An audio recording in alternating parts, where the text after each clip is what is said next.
আসসালামু আলাইকুম, স্বাগতম জানাচ্ছি বিবিসি নিউজ আন্তর্জাতিক সংবাদে। শুরুতেই সংবাদ শিরোনাম, এরপর বিস্তারিত। ইরানের বিরুদ্ধে যুদ্ধে জড়াবে কিনা জানাল আমিরাত। বাগদাদে মার্কিন দূতাবাসে যে কোনো সময় হামলা।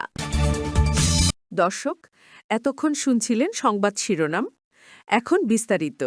আপনি যদি ইসরায়েলের ধ্বংস চান এবং মুসলিমদের পাশে থাকেন, তাহলে ভিডিওতে লাইক করে চ্যানেলটি অবশ্যই সাবস্ক্রাইব করে দিবেন এবং আপনার মূল্যবান মতামত অবশ্যই কমেন্টে লিখে জানিয়ে দিবেন।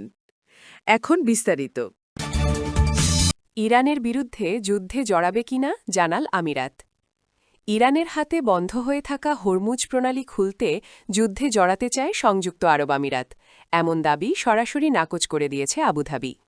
দেশটি বলছে এটি ভুয়া ও বিভ্রান্তিকর তথ্য। খবর আনাদালু এজেন্সি। বুধবার ১ এপ্রিল এক বিবৃতিতে আমিরাতের এক কর্মকর্তা বলেন, যুদ্ধে জড়ানোর অবস্থান পরিবর্তন হয়েছে এমন খবর বিভ্রান্তিকর। আমিরাত এই প্রণালীটির নিরাপত্তা আন্তর্জাতিক সহযোগিতার মাধ্যমে চায়। তিনি জানান, আমিরাত প্রতিরক্ষামূলক অবস্থান বজায় রেখেছে এবং নিজেদের সার্বভৌমত্ব, জনগণ ও অবকাঠামো রক্ষায় কাজ করছে। পাশাপাশি যে কোনো উস্কানিমূলক হামলার জবাবে আত্মরক্ষার অধিকারও সংরক্ষণ করছে। এই বক্তব্য আসে হরমুজ প্রণালী ইস্যুতে এক প্রতিবেদনের পর, যেখানে দাবি করা হয় প্রণালীটি পুনরায় চালু করতে আমিরাত প্রয়োজনে যুদ্ধে যোগ দিতে প্রস্তুত। তবে আমিরাত এই দাবি অস্বীকার করে বলেছে, তারা বরং আন্তর্জাতিক সহযোগিতার মাধ্যমে সামুদ্রিক নিরাপত্তা নিশ্চিত করতে চায়। বিবৃতিতে আরও বলা হয়, বিশ্ব অর্থনীতির জন্য গুরুত্বপূর্ণ এই নৌপথ কোনো দেশের দ্বারা বিঘ্নিত বা নিয়ন্ত্রিত হওয়া উচিত নয়, বিশেষ করে এমনভাবে যা বৈশ্বিক স্থিতিশীলতাকে ঝুঁকির মুখে ফেলে। ইসরায়েল ও যুক্তরাষ্ট্রের আগ্রাসনের পর থেকেই ইরান হরমুজ প্রণালীতে চাপ বাড়িয়েছে। এতে কার্যত ব্যাহত হয়ে পড়েছে বিশ্বের তেল বাণিজ্য।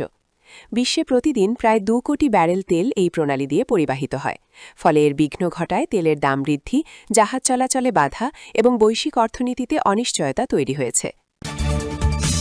বাগদাদে মার্কিন দূতাবাসে যে কোনো সময় হামলা। ইরাকের রাজধানী বাগদাদে আগামী ২৪ থেকে ৪৮ ঘণ্টার মধ্যে ইরান সমর্থিত মিলিশিয়া গোষ্ঠীগুলোর সম্ভাব্য হামলার আশঙ্কার কথা জানিয়েছে মার্কিন দূতাবাস। বৃহস্পতিবার ২ এপ্রিল দূতাবাসের এক বিবৃতিতে বলা হয়েছে, এসব গোষ্ঠী রাজধানীর কেন্দ্রীয় এলাকায় হামলা চালানোর পরিকল্পনা করতে পারে।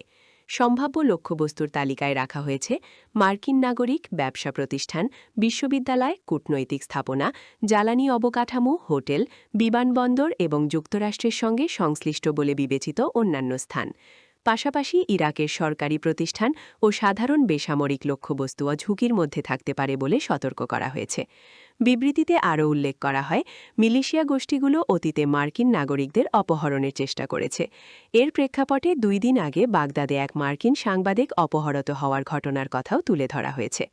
পরিস্থিতির অবনতির আশঙ্কায় মার্কিন দূতাবাস তাদের নাগরিকদের প্রতি জরুরি সতর্কতা জারি করে বলেছে, মার্কিন নাগরিকদের এখনই ইরাক ত্যাগ করা উচিত।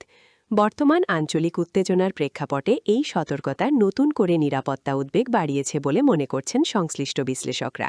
এদিকে যুক্তরাষ্ট্রের প্রেসিডেন্ট ডোনাল্ড ট্রাম্পের কঠোর হুমকির পর যুক্তরাষ্ট্র ও ইসরায়েলের বিরুদ্ধে চূর্ণ বিচূর্ণ হামলা চালানোর অঙ্গীকার করেছে ইরানের সামরিক বাহিনী। বৃহস্পতিবার রাষ্ট্রীয় টেলিভিশনে প্রচারিত এক বিবৃতিতে ইরানের সামরিক অপারেশনাল কমান্ড খাতাম আল আনবিয়া জানায়, সর্বশক্তিমান আল্লাহর ওপর ভরসা রেখে এই যুদ্ধ চলবে, আপনাদের অপমান, পরাজয়, স্থায়ী অনুতাপ ও আত্মসমর্পণ না হওয়া পর্যন্ত। বিবৃতিতে আরও বলা হয়, আরও কঠোর, বিস্তৃত এবং ধ্বংসাত্মক পদক্ষেপের জন্য প্রস্তুত থাকুন।